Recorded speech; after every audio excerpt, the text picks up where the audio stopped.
us running our own business, like we have to be able to communicate really well to get the rapport and to get the good outcome. So to know the value that the patient has in mind, how they view themselves, how they view PT, you can kind of meet them where they are and then just take them on that journey. Hey guys, welcome to another episode of Badass Clinician. Today I have Shaun Astorga from AMP Performance Rehab and AMP Education. So Shaun, thank you so much for swinging by, dude. Like, it's so nice to meet you in person. I mean, we've been Instagram friends for like how long? I don't even know. Yeah, and you're like 15 minutes away from my house. So yeah, unbelievable. So yeah, man, can you tell like our listener a little bit about who you are? Yeah, sure thing. So I'm a physical therapist, and like you said, I'm the co-owner and the founder of a company called AMP Performance Rehab, which is a physical therapy practice in Morris County, New Jersey. We help active people, endurance athletes, strength athletes, people who have kind of been through the ringer in the healthcare system, trying to find solutions for pain. We're usually able to help them out and get them on the right track. I also own a company called AMP Education, where we help other rehab clinicians and fitness professionals kind of define their purpose and differentiate themselves from their peers by getting their clients more long-lasting results.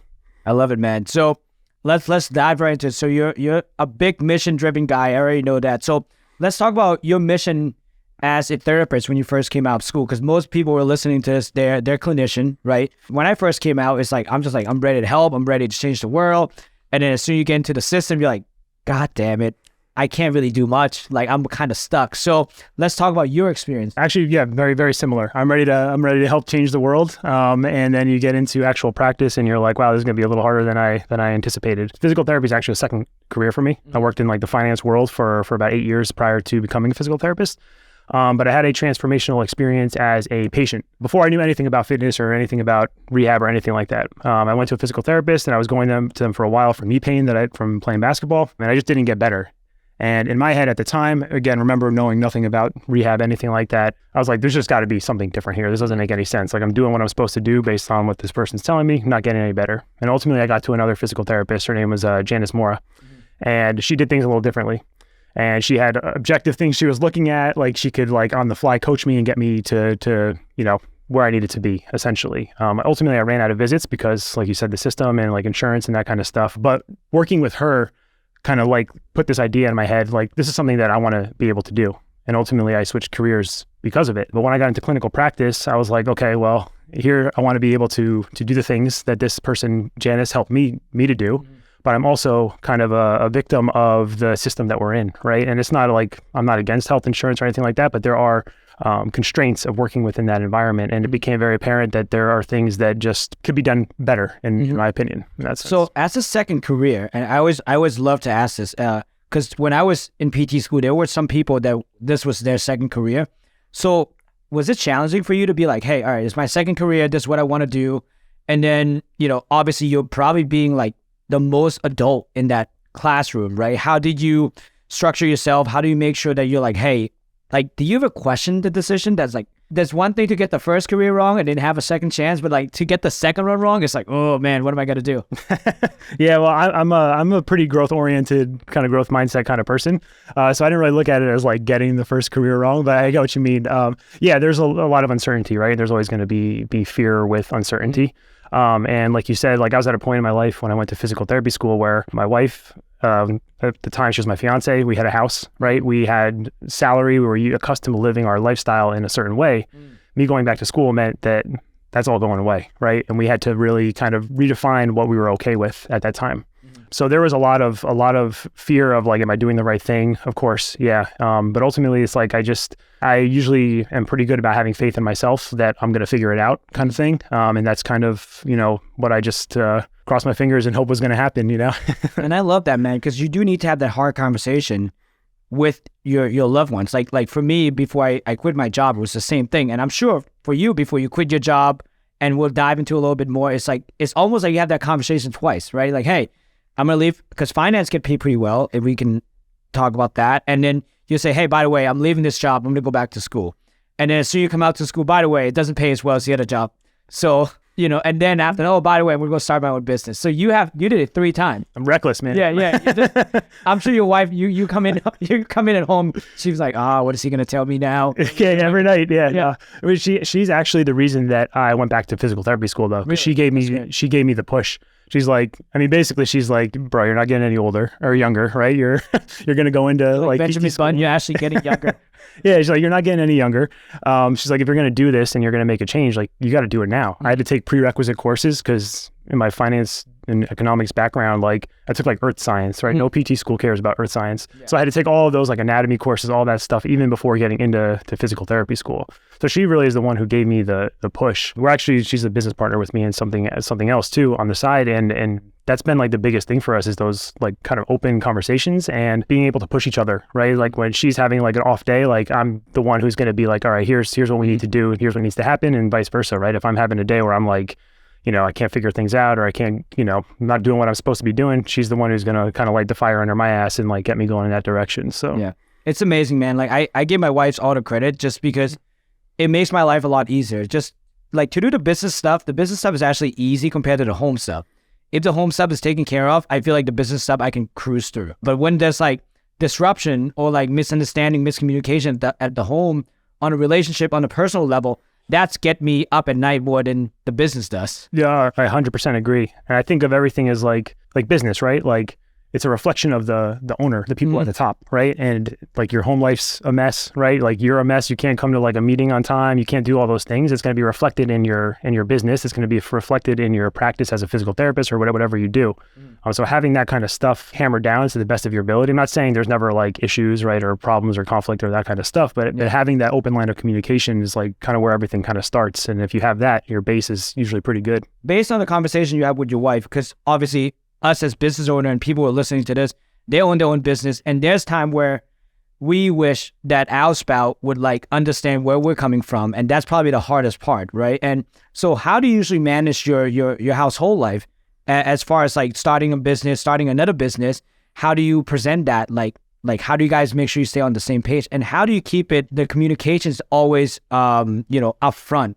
And if there were surprises, which there always will be, how do you manage those surprises? I guess in some regards, like in this sense, I'm pretty fortunate because my wife also is a business owner, so she kind of understands some of like the uncertainty that comes with running a business. She's comfortable with making hard decisions, right? And our relationship's just always been, we've been together for 15 years, right? So we were always very open communicatively, I don't know how to say that word, from a communication standpoint, right? So it's always easy to just kind of bring those conversations up. And I know that she's always going to have my best interest in mind, and she's going to give me like a really sound opinion, right? Yeah. So I'm always very comfortable and upfront. Like if I have an issue, like she's always the first person that I'm going to. I'm pretty sure I am for her too. I don't want to put words in her mouth. She's not here, but so it makes it kind of easy to bring those conversations up. And I think it goes down to having like that, that respect and trust in the relationship. Nothing too magical, I would say. No, I mean, I like to keep it simple as well. Yeah. I think the one thing I did that really helped me with my relationship, especially like as running the business and when hard things happen, is we did this thing. I read a book called like The Love Languages, right? And I recommend everyone to read that, whether you're single, you're married, and even like working with patients, because everyone have their own love languages, what people value, right? So I read that and I was like, oh man, what is my wife's love language? What's my love language? Then from there, like based on what I know she value, that's how I communicate. That's how I show appreciation. And from there, rather than me like try to do everything, I just do the thing that she likes the most. So like for her, it's like spending time, acts of service. So if I know like I'm going to be working a lot, I front load it, all those stuff, and I back load it. Like especially when I'm traveling a lot for like different events. And even for patient, man, like it's huge because, I'm sure we can talk through this too with your communication skill with your patient. And you and I know that us running our own business, like we have to be able to communicate really well to get the rapport and to get the good outcome. So to know the value that the patient has in mind, how they view themselves, how they view PT, you can kind of meet them where they are and then just take them on that journey. 100%. Yeah. And the 5 love languages, like they have a quiz actually, right? Yeah. You can take. Yeah. So like, exactly. We it's the same thing. Like you get like, there's like a top 3 thing, like here are the top 3 like love languages. And we have like this little, it's like super corny. I don't even believe I'm saying this on a recorded thing, but we have them like written on a piece of paper, like on our sides of the table, the top 3 that we have. And that's just like, why focus on things that don't matter, right? It's like, first these are the things. Honestly, that's probably like the biggest life hack people can take from this podcast is how do you not sleep on the couch as a husband. You create those 3 notes cards. That would be the most valuable note cards that you can get. Dude, I'm trying to be able to play Warzone, man, whenever I want, right? And the only way you're getting to do that is if you hit the love languages. So I think that's absolutely huge, man. But let's talk about your professional journey, right? So obviously I know your story, and as soon as I heard your story when it happened to you, I'm like, oh man, this is unbelievable. It's messed up in so many different levels, but I would love for you to share with the listener, because I think that's one of those bad things that happen. But actually, I would say, I don't know if I'm putting words in your mouth, that is actually a great thing in hindsight. 100%. Yeah. A great thing in hindsight. At the time, didn't feel great. But essentially, 2017, so I was a practicing physical therapist for about 3 years. I suffered a brain injury and a neck injury. 2 boxes, I was like making coffee, looking down at the counter, and 2 boxes fell. They hit me in the back of the head. And the concussion didn't actually heal typically. The neck stuff didn't heal typically. And the injury happened at work. So I was kind of a victim of the workers' comp kind of process, which I won't get into, but there's a lot of flaws in that regard.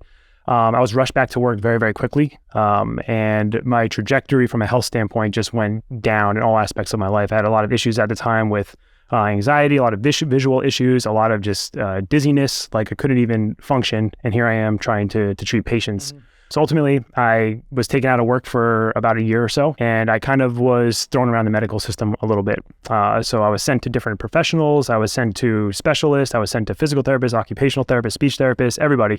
And no one could give me an answer why I was still experiencing symptoms for a year on something that was supposed to go away in 10 days or whatever I was originally told. And it just really showed that there are huge gaps in the medical system, especially for people like myself. Like I'm like a pretty high performer. Like I do a lot of stuff from a physical standpoint, from like distance running. I run multiple businesses. So I need to be kind of at my peak most of the time, not always, but so there's not really a place for people like myself in the healthcare industry. And that's really what ultimately led to me forming AMP, right? Mm-hmm. Our clinic is to kind of provide people with that place where they can go get answers, get clarity on their situation, and then get a way forward so that they can kind of overcome it and, get on with their lives.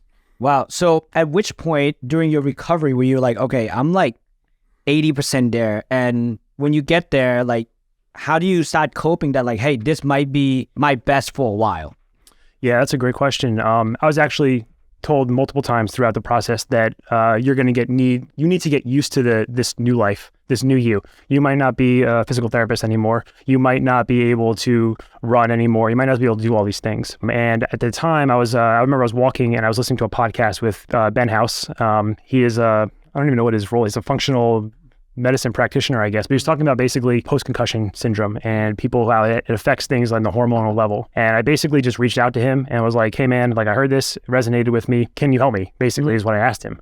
And I met with this guy and he was the first person who kind of showed me like, hey, what can you do? Literally is what he asked me. Like, are you able to do this from a physical standpoint? Are you able to do this from like a nutrition standpoint? Are you able to go for like a 5-minute walk before you get symptoms? Like, what is our baseline here where we can kind of start building your fitness? And that was the first time someone in the whole process was like, hey man, this doesn't have to be your new life, right? You can ride this out and see how far we can take it, and you might get back to doing what you want to do. And before I came here today, I ran 4 miles, so it's like, it's really about finding the right person, right, who can solve the problem that you have. Yeah. First off, no needs to flex, man. I don't run.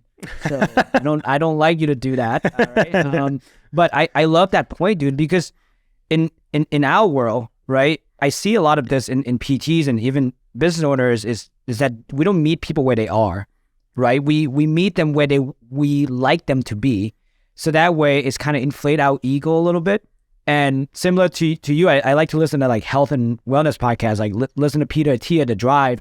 It's one of those things that's changed my whole perspective, like how we should run our practice as a wellness kind of company, right? I always refer to Myokinetic as a transformation center where people get to transform themselves to the better version of themselves, right? And the best part about that is that the better version of themselves is always evolving, right? So like where we are sitting today, dictated by the decision that we have made in the past, and where we are in the future, who we will be in the future is dictated by what we do today. So I think we apply that kind of concept in rehab and tell them like, hey, you're here because of what you did, and we can't share what you did, but we can do something about it today. Guess what? If you do this, it will give you a better shot of having a better future. Would you want a better future for yourself? And everybody's going to say yes. And then from there, you can really transition from the whole rehab model into a more wellness model, which, my goal in my clinic is how do we turn patient into client, right? Because those are two different things. When you're treating patient, like you're treating them because they are dealing with something, they have some sort of limitation. But when you're treating clients, the term clients, I was reading about this, is like there's a sense of protectiveness into it, right? And it's our job as a healthcare provider, as an ethical business owner, to protect our clients, right? And we want to protect them, kind of future-proof them in some way, right? How do we make them so resilient that they can go out and then run and they'll be okay? Yeah, that's awesome, man. That's a great perspective, and I mean a great mission. I mean, it's like we have patients who come to us all the time who have, like I said, we see a lot of people who have gone to other physical therapists in the past. They've had subpar experiences. They're still been dealing with the same pain 20 years, right? Someone told me 20 years ago never to bend my spine. Now my back hurts and I can't do the things I want to do. It's like they come to us with just the goal of getting out of pain, but then they realize what they're capable of, right? And the goal changes, right? It's like, okay, now this is more than just we're rehabbing your back. We're literally like taking you from point A and we're bringing you to some level that you thought that was impossible. And that's what Ben House did for me, right? So it's like just paying that forward. It's like a different perspective of what healthcare is. Yeah. So when you first start your clinic, at what percent capability were you, like during your healing process? I don't know how to put a percent on it. It was definitely not like I put myself now at like 100%, or pretty close to it. I'm going to go with like 75% or something along those lines. So I still had issues with some of the like visual stimulus. So like what would happen is if I had someone like running on a treadmill and I was talking to them, just the visual of them bouncing up and down would kind of trigger some like weird visual like dizziness and symptoms like that. But after, time, it just kind of went away and got better. So what was your mindset when you first starting your own practice, knowing that you're not at 100%, you're starting off, up not where it's not ideal, right? We never start off in an ideal situation. If we did, we wouldn't start a business in the first place. Yeah. So the funny story about when I started AMP is, speaking of ideal, I was always guilty of, in the past, of being like a over planner and not taking action. Right. And when my friend Mike Baker and Tom Martins, so Mike Baker's the owner of the gym Bowl Fitness where we have our practice, when he reached out to me, I planned AMP for 6 months. We opened the same month as the pandemic. Oh, it's perfect, right? Like 0 patients, right? Nothing. And then I'm like, in my head, I'm like, man, if I just spent those 6 months building up a caseload, I would have been fine right now. But now I'm building an in-person practice at a time where no one wants to go in person. So there's no ideal. There is no ideal time. And to answer your question, the scary part for me wasn't even that I wasn't 100%. It was really just like, do I even know what I'm doing? Right? I'm opening a practice. I'm like, oh, I'm pretty good at what I do. People, they seem to like working with me. I'll just like build up a caseload, no problem. It's like, oh crap, no, that's not how it works. There's actually like business skills you need to develop in order to run a successful business. So I was more scared of that aspect of things versus the head injury and all the stuff I was dealing with at the time with that. Yeah, and I would also say like that kind of mindset doesn't really leave you, does it? It's always there in the back of your head where you just question yourself, like, oh yeah, I got to this level. Oh man, like, what am I going to do to sustain this level, right? Because for me, like this time where I'm just like, oh man, like I really gotta, like I'm playing at a different level every single day. And because we're playing at a different level, like just like video game analogy, right? You don't know what to expect, right? The boss is harder. You don't know what's coming at you. There's like, when you play Mario, like the traps are getting so much harder. You don't know where the fireball's coming from, right? So like you get kind of anxious a little bit. And like, how do you navigate as you've been in business now for 3 years, right? Yeah, since the pandemic. So for a lot of people listening, right, they're dealing with this right now. How do you navigate through those anxiety of the lack of unknown, and how do you slowly start accumulating your skill set as a business owner and also as a practitioner to, all right, here's how I'm going to keep facing this problem and then keep leveling up? One perspective change that for me that was helpful is that when we're in business, it's about solving problems and then bringing you to the next problem that you have to solve essentially, right? So for me, having that perspective, it's kind of expected for me. Like now that when something happens, I'm like, okay, well, what do we do, right? I can like just take myself out of the situation, look at objective information and then make a decision. That's really it. That's really the biggest thing is just kind of having that perspective that there's going to be things that don't go according to plan and that, hey man, I've done it in the past, like I'm going to be able to do it now. The other thing I would say is that when there is a level of uncertainty or overwhelm, taking myself back a second and reanalyzing the situation so I can kind of see what I'm missing. Because oftentimes, like, the problem for me would be like, I have this end goal in mind that's really far away, and I'm missing some of those steps that I can take right now that are going to get me closer to it. And I'm thinking too much towards the end goal, if that makes sense. So being able to think about the things like, what can I do right now, has been super helpful, especially for someone like myself, where, you know, in the past, like I said, I'm someone who's good at planning, but maybe not taking the action I need. So usually that's where the overwhelm comes for me. So if I can just identify those steps, like what's the thing I could do right now that's going to move me in the right direction, it kind of takes away some of that pressure. I'm not saying the pressure's not there, but makes it a little easier. And I love that, man, because you and I are like literally polar opposite, where I don't plan at all. I just jump in both feet, and I was just like, I'm like learning how to swim as I'm like in the water in some way. And like, it's been working for me in some way. Like, my wife is the opposite, so we balance each other well. And she looked at me, she's like, I don't know how you do this. I look at her, I was like, I don't know how you plan everything.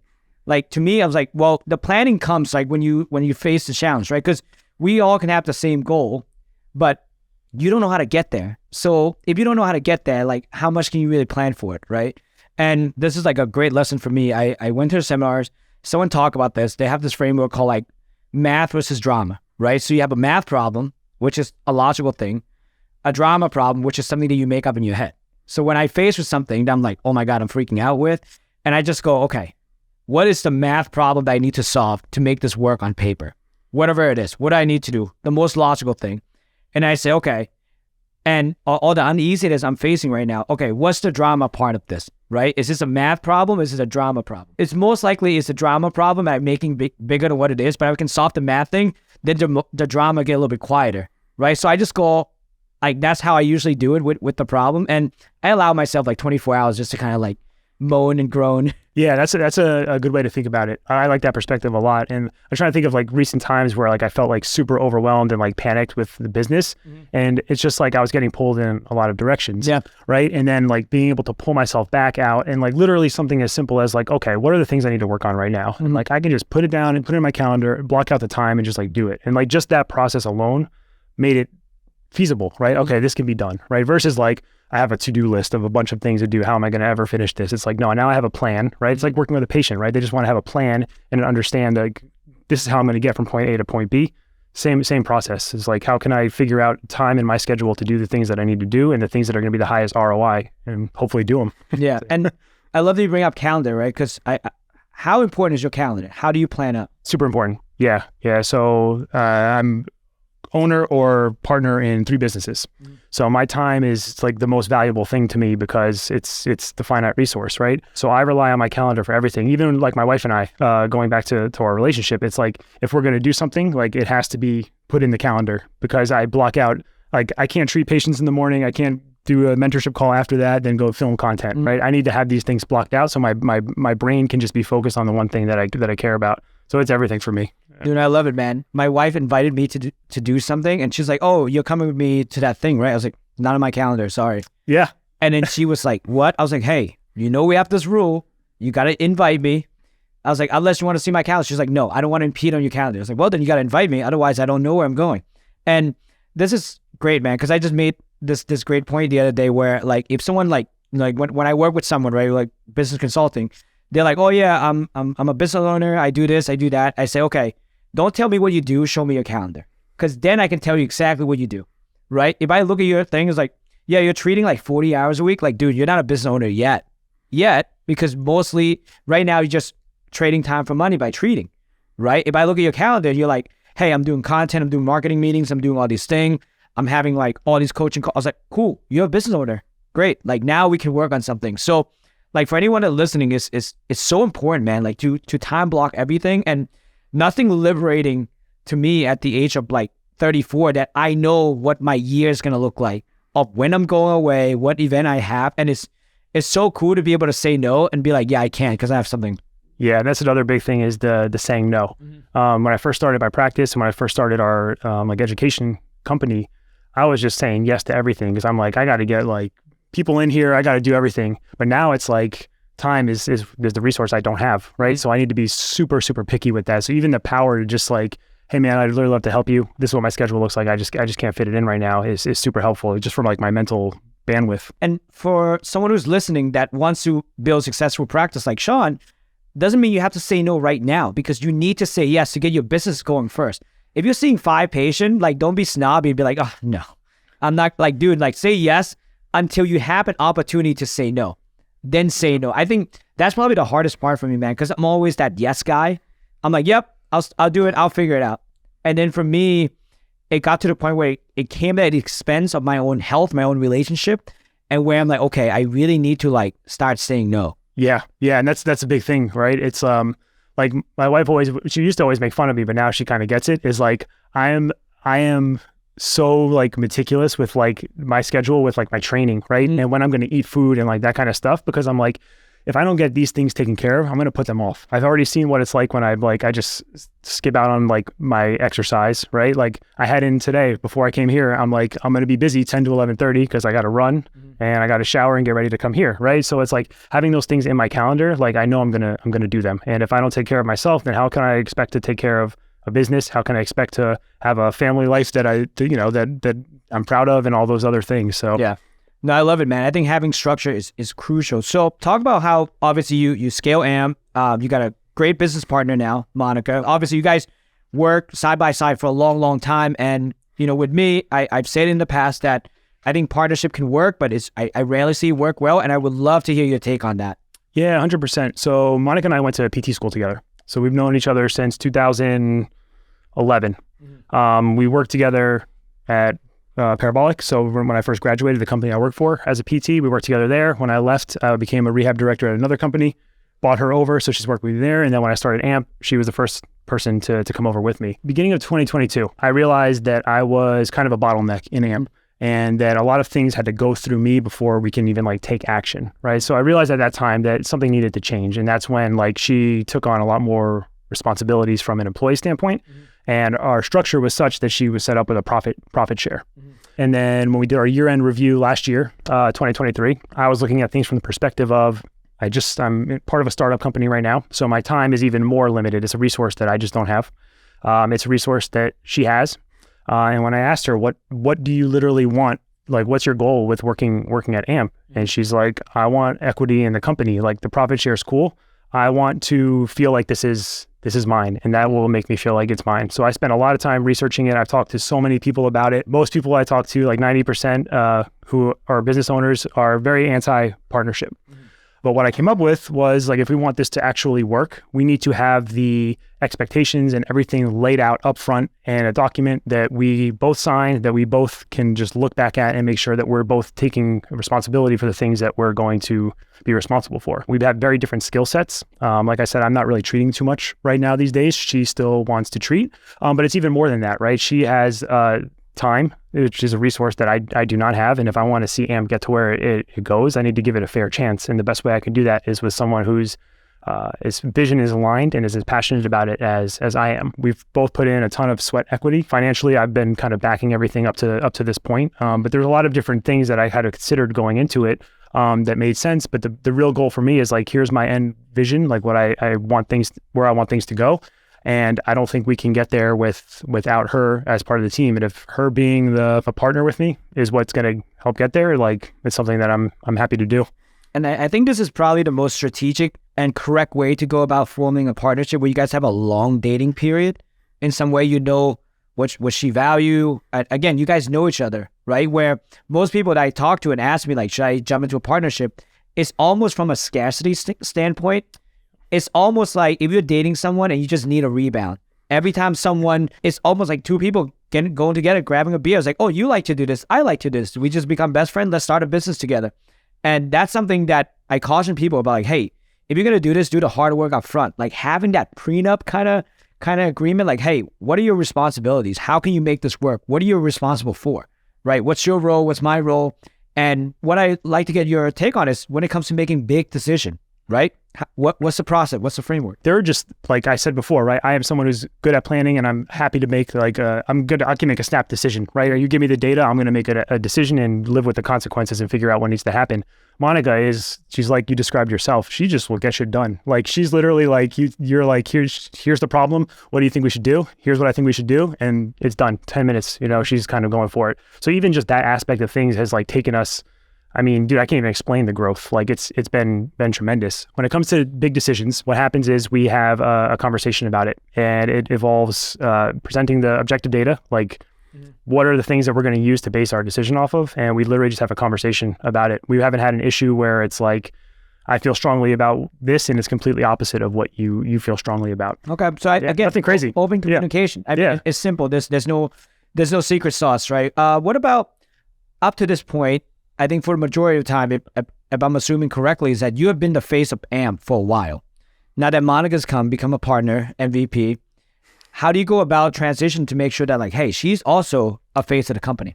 Yeah, so part of that was when I was talking about the bottleneck. One of the issues we were having is people were like, go see Shaun, right? Go to AMP, right? And they just assumed it was me. So Monica is in charge of all the day-to-day operations now. So she, in like the in-person stuff, like she's the face. Everyone just sees her and they know AMP as Monica. People know me just from like social media because of our AMP, our education company. So from like a local level, AMP to most people is probably her, right? MVP. Wow. Yeah. And I mean, they probably know you for athleticism. I see those box jump, man. Yeah. Always putting that there. Single leg box jump. I'm like, man, this guy's we don't mess around. Dangerous. Yeah, I'm almost 40, man. I got to be careful. No, the funny story too, like, cause when I was in PT school, I didn't have any health insurance, and I was doing personal training, and we were doing some Olympic weightlifting training, and then one of the program was like single leg box jump. I remember like my best friend when I was training, my best friend girlfriend came in and she was like, "What are you guys doing? Both of you do not have insurance. Stop messing around." I'm like, all right, cool. I'm done with that. Yeah, that's it. Yeah. Risk reward, man. Yeah. So now as you're scaling up AMP, right? And Monica is the MVP. If you bring on another PT, how do you go about making sure that person, now she doesn't become the bottleneck as well, right? Because at some point, all of us become the bottleneck because when you become the person or the girl, right? That's what, it's good, but it's also bad. I don't want to put words into Monica's mouth, but I do know that stepping back from treatment is something that is in the plans, which would mean that we would need another, obviously, operator, right, a physical therapist to take on that role. Her role as it is now is very much managing all the day-to-day operations. So she is going to be in charge of that entire process, whoever's under her.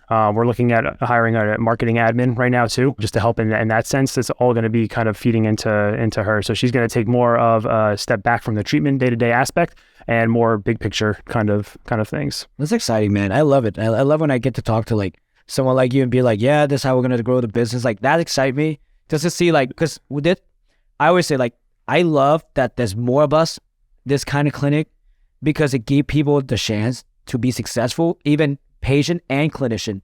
Ideally, you and I are building a job that we wish we had. Yeah, 100%. Yeah, and like Justin Rabinowitz, right? So he's my business coach. I know he's a friend of yours. One of the benefits of working with him and his group is that it's like you see that other people are doing these things, right? So you have a chance, right? This is feasible now. Before, it's just like a pipe dream, right? Like I'll never be running a company. I'll never have a company of my own. I'll never make a certain amount of money. It's like, well, here are 40 other people that are doing it. So why can't I? Yeah.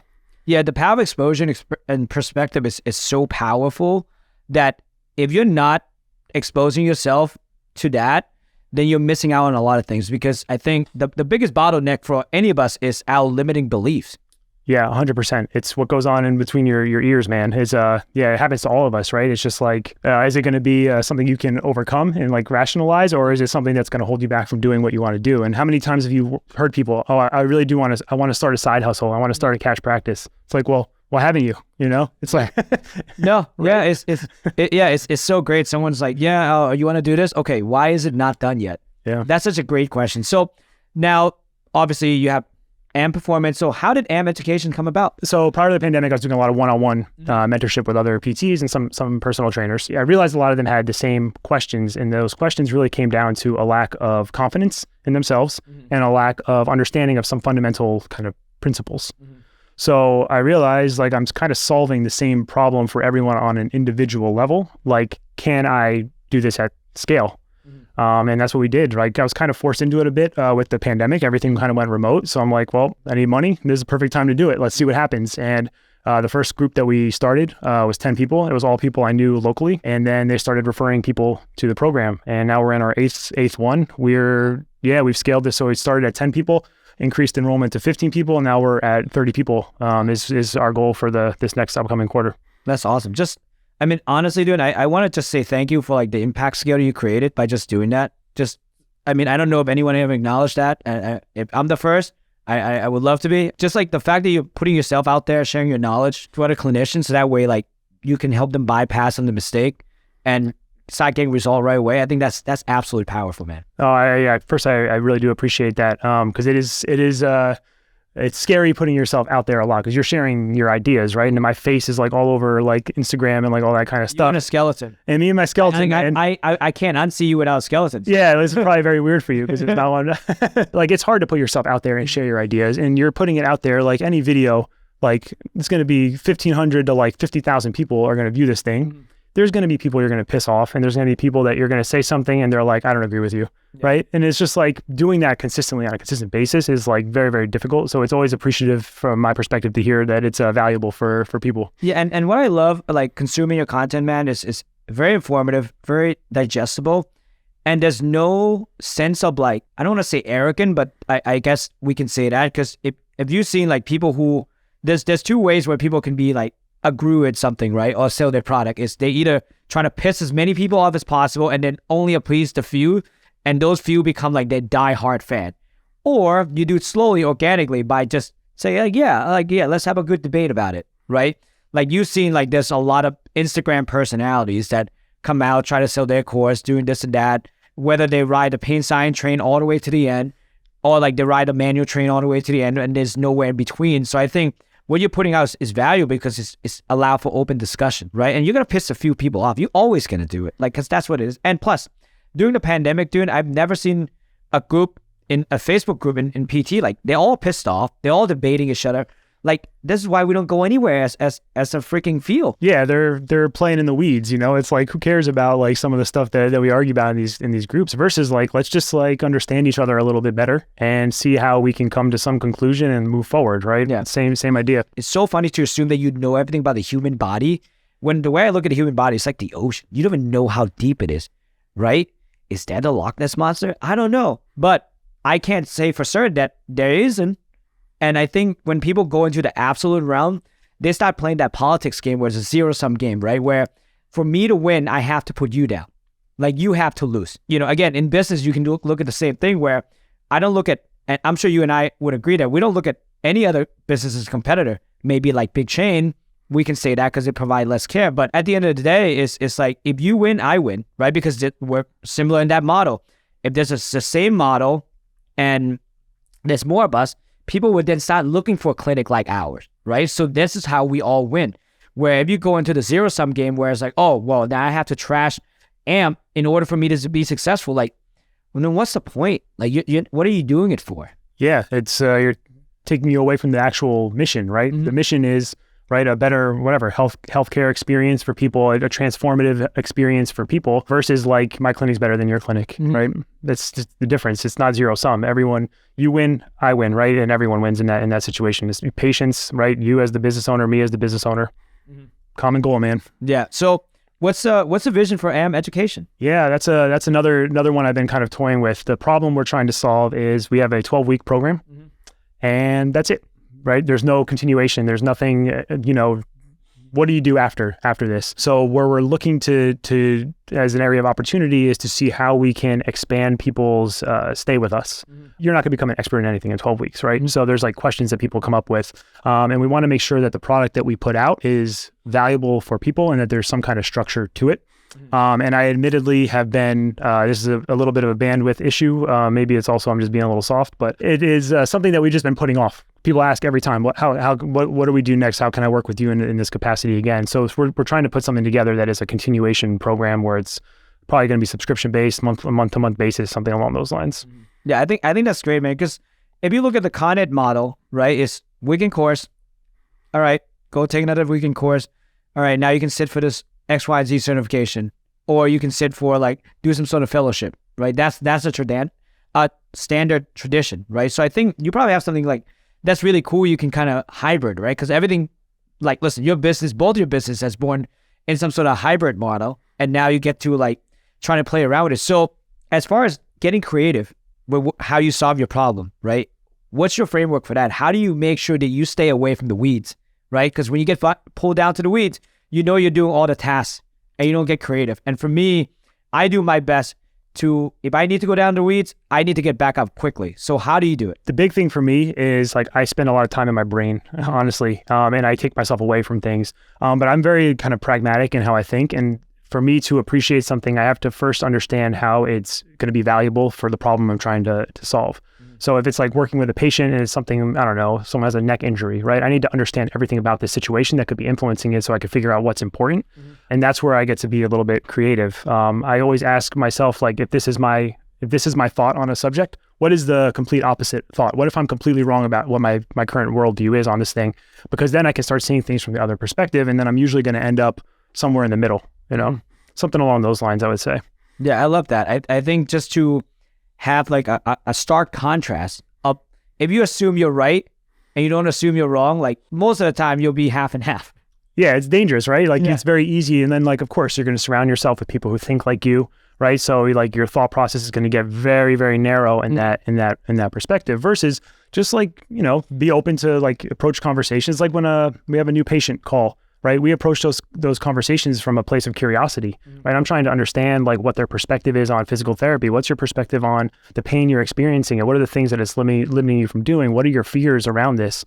Because once I understand that perspective, I'm not saying cater what I'm going to say to them. Like I'm just trying to say what they want to hear, but I can at least take the information that's in my brain and think about it a little differently than I was probably thinking about it before I had the conversation. So in a cohort setting, how do you encourage those open dialogue, right? Because I've been to a lot of Con Ed, I've taken courses, and I've seen where, again, those open dialogue get shut down very quickly, or they get kind of like frowned upon. Yeah, I'm all about open dialogue because I think that what we do, just from a clinical standpoint, right, is there's a lot of gray and nuance to it, right? There's not like you have shoulder pain, here's how you treat shoulder pain. It's like you need to understand like the situation as a whole.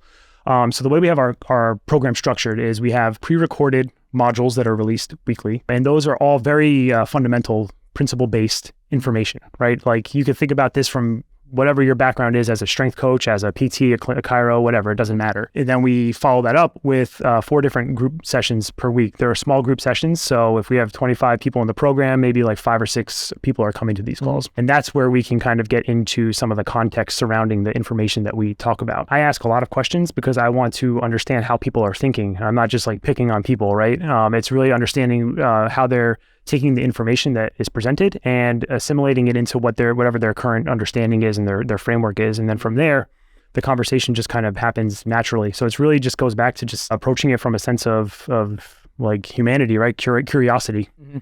So, I mean, when you get into the education spaces, everything, the way I look at it, and like I obviously don't know anything about it, I look at it as like that's an IP space, right? So how do you then protect your product in an IP space where if someone can come take your course and they can take what you say, your fundamental, your approach, your algorithm, and be like, okay, I'm just going to say this a little bit differently. And that's going to be mine. That's a risk, of course. But what I will say is information is free. You can go on YouTube and you can learn anything, right? But where people have trouble is actual application of information. And that's something no one can take from me, right? It's something that people come into our course looking for because they've taken other, I'm going to say similar courses, but the perception is that they're similar. So I probably got to get better with my marketing a little bit, but they take similar courses that are like biomechanics heavy, for example, and they don't know what to do with it, right? We focus so heavily on the application of it. And part of it is because I'm still a practicing clinician and I do this stuff daily. So I can relate, to them on some level, but also our staff is still practicing, right? They're still doing things with patients and clients so they can relate on that level. So it's not just like, here's how you like work with someone who has knee pain. It's like, here's how you understand this person in front of you and here's how we can approach the situation. Here's the thought process you can have to make decisions. And here's what you can do to course correct when things don't go according to plan. Mm-hmm. And I love that. I always learn from like with the end in mind. So I learned how to apply stuff first. So I'm such a visual learner. So I'm like, okay, cool. Like this worked. And I know it works, but let me go find out why it worked, right? Where if you go biomechanic model, it's like super dense. But I remember like I was talking to one of my staff PT. I'm like, dude, like don't go to a course where you come out, you question everything about your reality. Like go in and like walk out like, all right, cool. Like I feel confident, but yet I still have to ask better questions. I think that's a good way to come out of a course if you come back and you're just like, oh my God, they just unscramble my brain and make me question about who I am as a person, then what's the point, right? You might as well just go like a Scientology shirt. Yeah, no, for sure. And this is something we talk in the start of our program, we have like an intro call, everyone gets to meet each other. And I kind of like lay the foundation. And one of the first things I say is like, my goal is not to have you come here and think like me, right? My goal is that you're going to take this information and you're going to make sense of it. It's going to make you a better thinker. It's going to take what you're doing currently. Like if you throw out everything you're doing and just try to do what I do, then I suck as an instructor. My goal is that you can take this information and these principles and maybe make sense of some of the stuff that you've seen kind of work and make sense of the framework that you have and maybe refine it a little bit so you have a better process to make decisions based off of. Anytime I talk to someone that is doing well, extremely passionate about what they do, they always have that abundant mindset where like everything is here, give it all away. And like, it's the same approach that Elon did with Tesla, right? Where like he gave away how he built a car. But guess what? It's still the most popular, electric vehicle and still light years ahead of the competitions, right? And that's a huge thing where us as a business owner, as a clinician, to realize that we don't own any information. And I made this realization when I was traveling in Pompeii, in Italy. And I realized I saw like a pressurized water system that was like in this ancient civilization. I'm like, oh shit, man, we didn't invent anything at all. Like we're just kind of copying it through. I was like, the best thing we did was the internet, and that's still yet up to debate, right? Especially with AI. So who knows? If there's Skynet in the future, it's like, that's go down as the worst thing we did. Yeah, no, for sure. And it's like, I think about all of the people who have helped me in my career from like a mentorship standpoint, people I still work with, people like Bill Hartman, like Charlie Weingroff's another person who comes to mind. These people are taking a bunch of information that they have consumed and now they are like presenting it in a way that they understand it to me, right? And I'm going to interpret that in the way that I'm going to interpret it. So like nothing that I'm thinking is new. I might have a different way of perceiving it and a different way of thinking about it and then therefore explaining it and teaching it to a person. But it's not new, right? It's like, we don't have to make it new. We just have to understand the things that we're doing and then be able to like use it in a practical way is kind of how I think about it. That's the best way, man. Even when I do like any business coaching, it's like, hey, this is what I did. Here's my framework. Don't do what I did. Like, do it better than me. And I always say, like, you want to learn the original recipe before you start adding on your own mix, right? You also don't want to start creating your own recipe immediately because you don't know how to cook. Yeah. Well, I even think that's a good point. Like, think of when I started AMP, right? I'm like, in my head, no, we're different than other physical therapy practices. But at the same time, it's like, we're not from a business standpoint. Like this things, you have to understand finances, you have to understand sales, you have to understand marketing. So like, I need to have those basic skills understood or have someone pay someone who understands them, right? Until I have those, then I can start getting creative with like maybe the vision and how we actually like implement some of that kind of stuff. But if you don't have the foundation set, it's like, what are you doing, right? Now that you obviously have two businesses, successful business, your calendar is extremely crucial. How do you make sure that you are protecting yourself personally, especially when it comes to running multiple businesses, so that way you don't get burned out? Yeah, the biggest thing is being honest with myself, which is very, very hard. And it goes back to the calendar. One thing that was helpful for me is one of my like early business coaches. You might know him, Frank Benedetto. Yeah, definitely heard of him. Jersey guy. Yeah. So one of the things he had us go through at the beginning of his program was called like a life design worksheet. And when I first looked at it, I'm like, oh my God, really? Like, I'm going to do this? But it was basically like design what you want your ideal life to look like. And I always go back to that now because like the reason I went into practice for myself and opened up, right, AMP and AMP education is because I wanted to live my life in a certain way, right? I saw myself at my worst when I had the injury and I wasn't able to do a lot of those things. So I hold those things valuable now. Remembering that everything that I'm doing from a business standpoint is really to support the mission of the businesses, but also to support the life that I want to live.